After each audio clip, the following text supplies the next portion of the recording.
unseasonably warm day in October of 2018, Turkish police got a call from a distraught woman, Hatice Cengiz, saying that her fiancé was missing. The missing man was renowned journalist Jamal Khashoggi. He had stepped into a Saudi Arabian embassy in Istanbul, Turkey, 10 hours earlier and never came out. A manhunt ensued, and months later, accusations were made by the Turkish authorities that Khashoggi was dead. But Jamal wasn't just any journalist. He was a former confidant of the Saudi royal family and even met with Osama bin Laden to convince him to turn himself in. But Khashoggi turned his back on the royal house of Saud when he uncovered their connections to al-Qaeda. There are Saudi intellectuals and journalists jailed. Now nobody will dare to speak and criticize the reform they like. This drew the fury of the new Prince of Saudi Arabia, Mohammed bin Salman Al Saud, otherwise known as MBS.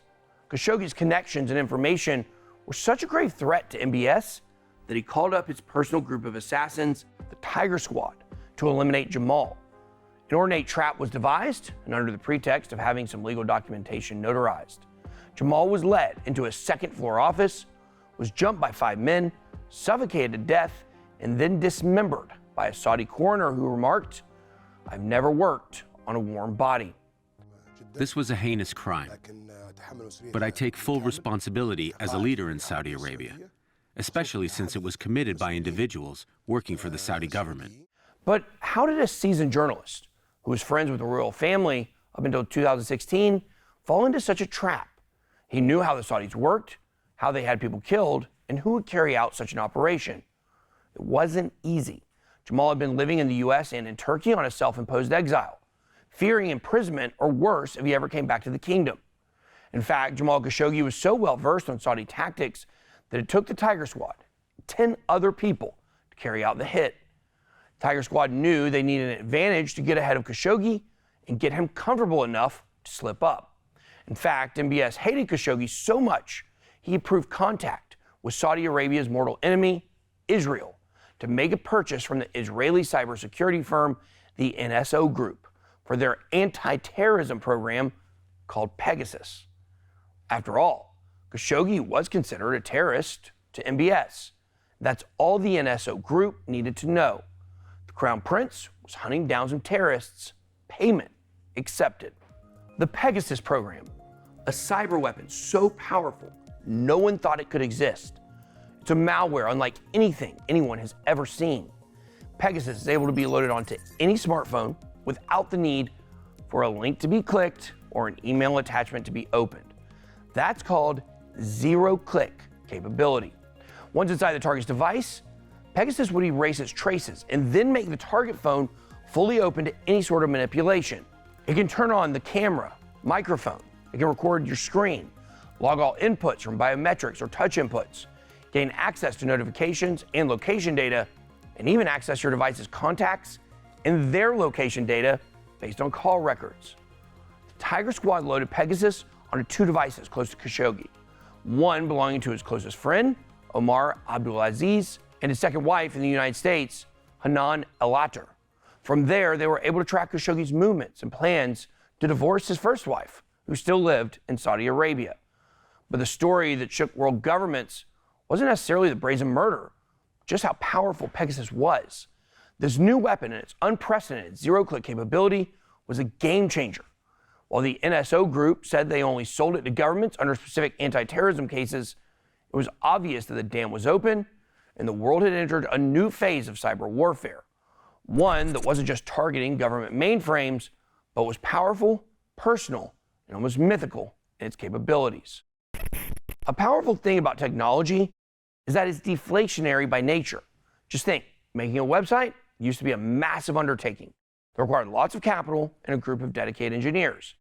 But today it's easier than ever. You don't need to know how to code or anything special to get up and running. Your purchasing power for website creation has increased exponentially, while the quality has also increased. But this cuts both ways.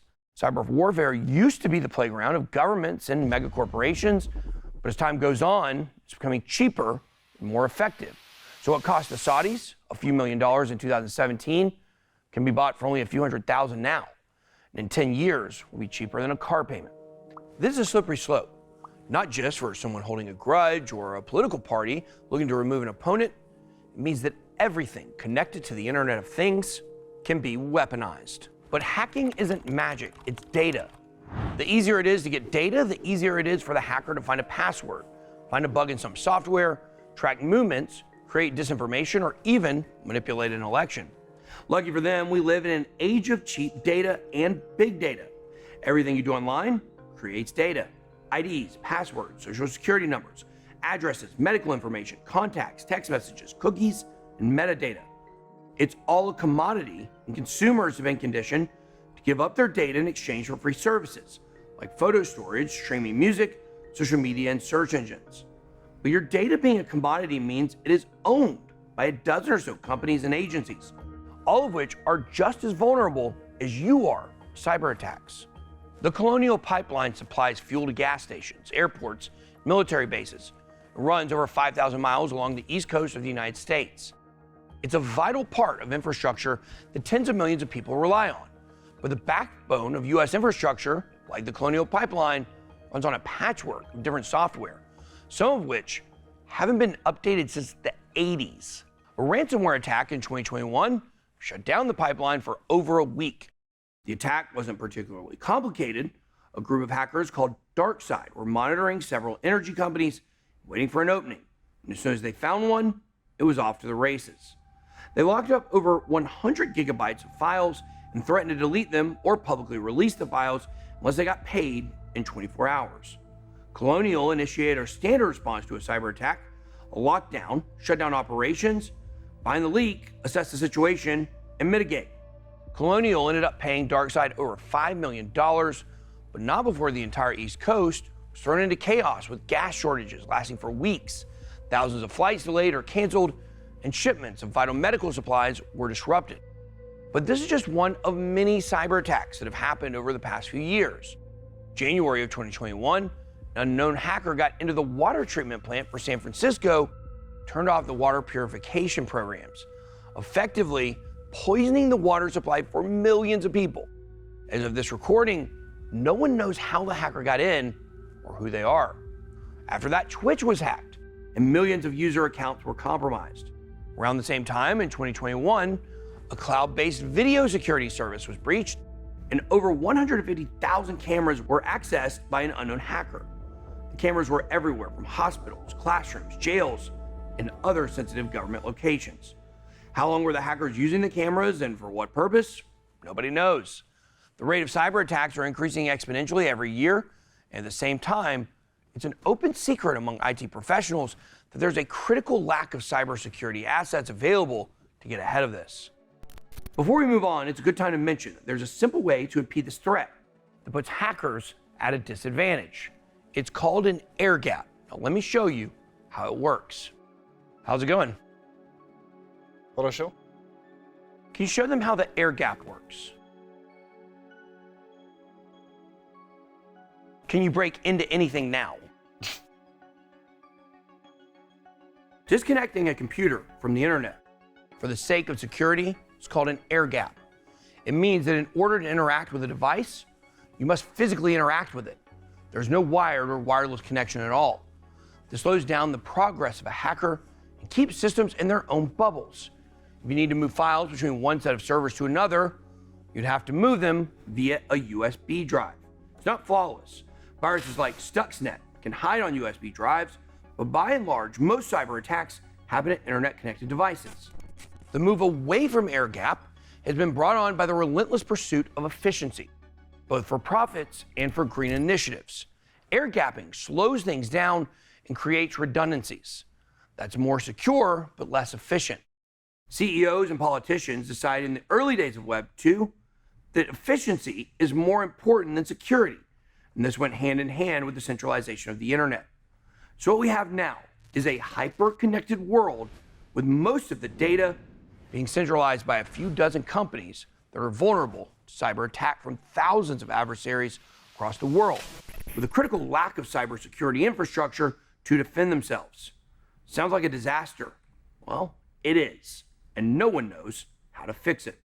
In 2019, a group of banks, cybersecurity experts, and defense contractors ran the first large-scale simulation of a global cyber attack. It was called Cyberpolygon, and coincidentally, it was funded by the World Economic Forum. Gotta hand it to Klaus. He sees a threat to his narrative from a mile away. Cyberpolygon recreated cyber attacks on banking and healthcare systems in two scenarios: attack and response. Teams would score points based on how well they stopped an attack or headed one off. The results were not great. In the attack phase, 27% of teams struggled to score points, and in the second scenario, 21% failed to score any points at all. None of the attacks were repelled. The abysmal results showed global leaders what they feared the most: that they are sitting ducks, but they can't go back. They're addicted to centralization, to the Internet of Everything, to selling off the data of their citizens to the highest bidder, and to making everything more green, even if that means a disaster could spin out of control. The groundwork for a cyber pandemic has already been laid, and it's going to affect everyone. December 8th, 2020. It was a normal day at FireEye Cybersecurity until one of their mid-level technicians got a notification on her phone asking for a two-factor authentication code. But she didn't request a code, and she got suspicious. She brought the phone to her boss. The management on duty that day checked the logs for the account tied to that phone and discovered that their entire suite of Red Team programs had been stolen. Red Team programs are tools used by companies to hack their own systems to test their capabilities. FireEye traced the intrusion to a backdoor in a system monitoring program from a company called SolarWinds. But the attack wasn't carried out by a group of hackers looking for money. It was a nation state that had been inside the SolarWinds servers for months. Soon, everyone who was using SolarWinds was reporting breaches on their systems. Open doors that let anyone from a still unknown nation state be able to snoop and spy on their files and data. Every day, someone new reported a breach. Intel, Microsoft, Department of Energy, Department of Homeland Security, the National Nuclear Administration, and over 100 other major companies, U.S. government agencies, were breached. The back door had been open for weeks, sometimes months at a time. The FBI and NSA traced the breach as best they could, but could only offer up one possible suspect: Russia.